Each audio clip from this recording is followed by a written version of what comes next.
Hi, this is Kunal और आज मैं आपको दिखाऊंगा कि किस तरीके से लेफ्ट ओवर राइस से हम एक इंटरेस्टिंग सी डिश बना सकते हैं।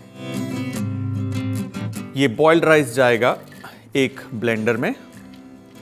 इसमें हम डालेंगे दूध। मेक श्योर जब हम इसको ब्लेंड करें तो इसको बिल्कुल पेस्ट नहीं करना, हल्का सा दाना होना जरूरी है।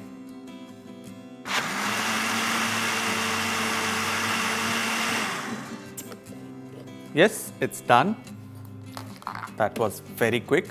ये जाएगा इस पैन में। Now, अब इसे हम अच्छे से बॉईल करेंगे।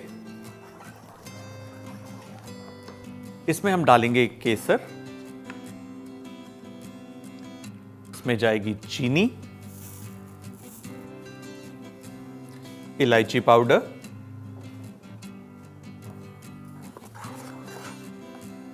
इत्मीनान से हल्की आंच पे इसे तब तक पकाना है जब तक कि दूध थिक ना हो जाए। यू कैन सी चावल का दाना इसके अंदर है, बारीक है लेकिन डेफिनेटली है, पेस्ट नहीं हुआ।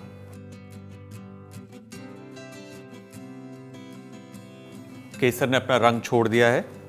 थोड़ी देर और पकने के बाद ये एक अच्छी कोटिंग कंसिस्टेंसी की हो जाएगी। अब हम इसमें डालेंगे chopped pista and chopped almonds.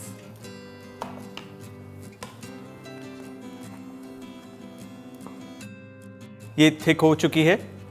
अब इसे करेंगे बंद और जैसे ये ठंडी होगी ये और ज्यादा गाढ़ी हो जाएगी।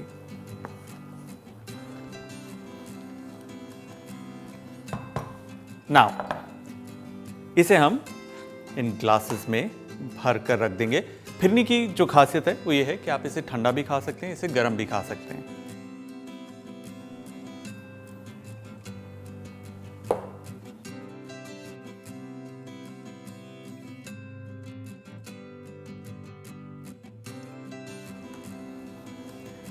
वंस अगेन इसे हम गार्निश करेंगे थोड़े पिस्ताचियोस के साथ।